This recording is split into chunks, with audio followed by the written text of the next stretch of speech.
আজকে আমরা আলোচনা করব ঢাকা ইউনিভার্সিটির কোটা নিয়ে। ঢাকা বিশ্ববিদ্যালয়ে কর্মরত শিক্ষক অথবা কর্মকর্তা অথবা কর্মচারী ওয়ার্ড কোটা কেবলমাত্র ছেলে মেয়ে স্ত্রী স্বামী। উপজাতি বা ক্ষুদ্র নৃগোষ্ঠী প্রতিবন্ধীদের মধ্যে দৃষ্টি বাক শ্রবণ শারীরিক নিউরো ডেভেলপমেন্টাল ডিসঅর্ডারস হিজড়া হরিজন ও দলিত সম্প্রদায় মুক্তিযোদ্ধা সন্তান এবং খেলোয়াড় যারা শুধুমাত্র বিকেএসপি থেকে উচ্চ মাধ্যমিক পরীক্ষায় উত্তীর্ণ হয়েছে তাদের কোটায় ভর্তির আবেদনের সুযোগ থাকবে। এখন দেখে নেই ঢাকা ইউনিভার্সিটিতে কোন কোটার জন্য কতটি আসন বরাদ্দ আছে। প্রথমেই যে বিষয়টি আসে সেটি হচ্ছে মুক্তিযোদ্ধাদের কোটা বা মুক্তিযোদ্ধা সন্তানদের কোটা। এবার শুধুমাত্র মুক্তিযোদ্ধাদের সন্তানদের জন্য 5% আসনে ভর্তি করা হবে। আসন পূর্ণ না হলে মেধা থেকে পূরণ করা হবে। আগে মুক্তিযোদ্ধাদের সন্তান নাতি পুতি এরাও কোটা পাইতো, কিন্তু এখন থেকে শুধুমাত্র মুক্তিযোদ্ধার সন্তানরাই কোটা পাবে এবং তা শুধুমাত্র 5%। উপজাতি বা ক্ষুদ্র নৃগোষ্ঠী প্রার্থীদের জন্য থাকবে 1%।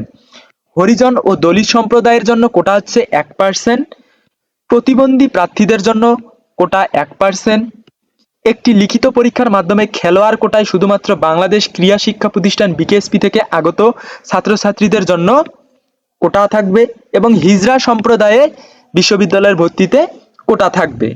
যাদের কোটা থাকবে তাদের ক্ষেত্রে ভর্তির জন্য একটু এক্সট্রা কাজ করতে হবে। প্রার্থী অনলাইনে যে কোটার ঘর পূরণ করেছে তাকে সে কোটার যোগ্যতার প্রমাণপত্র ও পরীক্ষার প্রবেশপত্র দেখিয়ে নির্ধারিত ফর্ম কোটার বিজ্ঞপ্তিতে উল্লেখিত সময়ের মধ্যে বিজ্ঞান অনুষদের ডিন অফিস থেকে অথবা অনলাইন থেকে সংগ্রহ এবং তা যথাযথভাবে পূরণ করে অবশ্যই জমা দিতে হবে। ওয়ার্ড কোটার ক্ষেত্রে ঢাকা বিশ্ববিদ্যালয়ের সংশ্লিষ্ট বিভাগ ইনস্টিটিউট অফিসার চেয়ারম্যান পরিচালক অফিস প্রধানের প্রত্যয়নপত্র।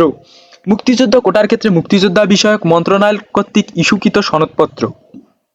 উপজাতি বা ক্ষুদ্র নৃগোষ্ঠী কোটার ক্ষেত্রে স্ব উপজাতি অথবা ক্ষুদ্র নৃগোষ্ঠী প্রধান অথবা জেলা প্রশাসনের সনদপত্র। হরিজন ও দলিত সম্প্রদায় কোটার ক্ষেত্রে হরিজন ও দলিত সম্প্রদায় সংগঠন প্রধানের সনদপত্র। প্রতিবন্ধী দৃষ্টি বাক